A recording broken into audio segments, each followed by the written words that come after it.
اپنا آپ ہی دیکھتے رہتے تھے.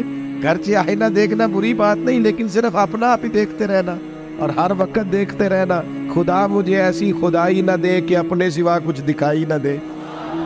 یہ بھی کوئی اتنا ٹھیک مسئلہ نہیں. آپ غور فرمائے کیا عرض کرنا چاہتا ہوں آپ کی خدمت میں میرے عزیز. ایک تو اگر میں بڑی سمجھداری سے اور بڑے غور سے اور بڑی توجہ سے آپ کو یہ بات سمجھانا چاہتا ہوں کہ اگر حضور سے پیار کرو گے نا تو یہ جتنی دولتوں کی اور شہرتوں کی محبت دل میں آتی ہے یہ خود بخود نکل جائے گی. خود بخود نکل جائے گی، آسانی ہو جائے گی، جینا آسان ہو جائے. دوسری بات آپ کی خدمت میں عرض کروں، ہم نہ تازہ دم نہیں رہتے، ہم پریشان رہتے ہیں،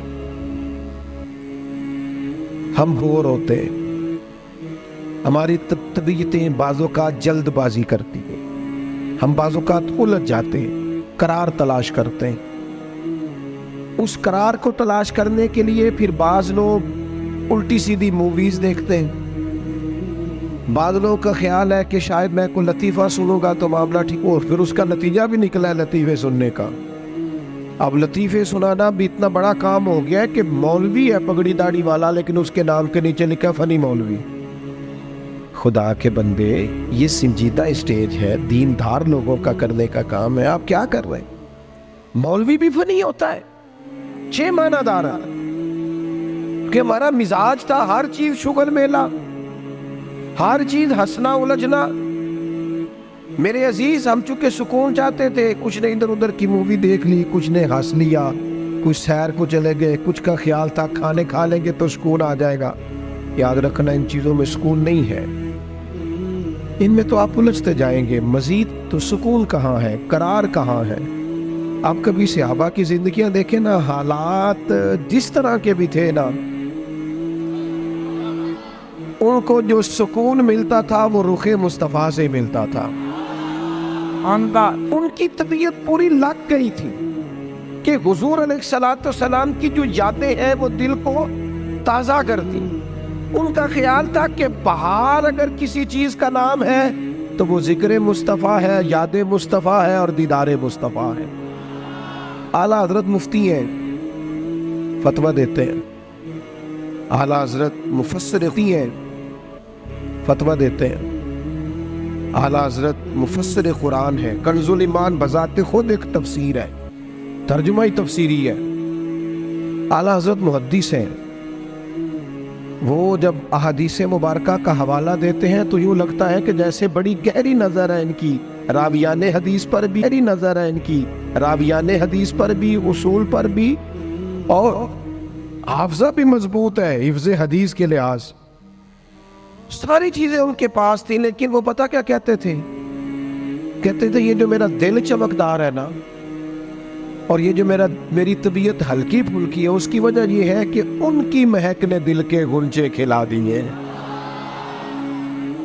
یہ میں نہیں آپ کو تقریر سنا رہا، میں تو جذبات کا اظہار کر رہا ہوں.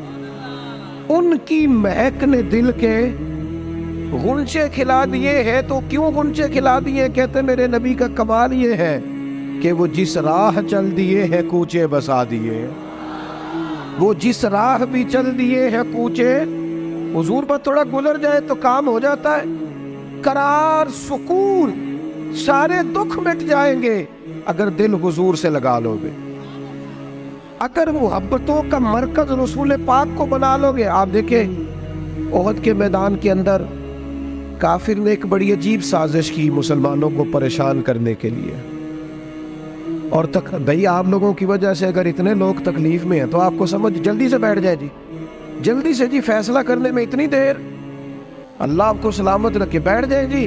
اب آپ کھڑے ہیں جناب، آپ بھی بیٹھ جائیں، اللہ آپ کو برکت عطا فرمائے.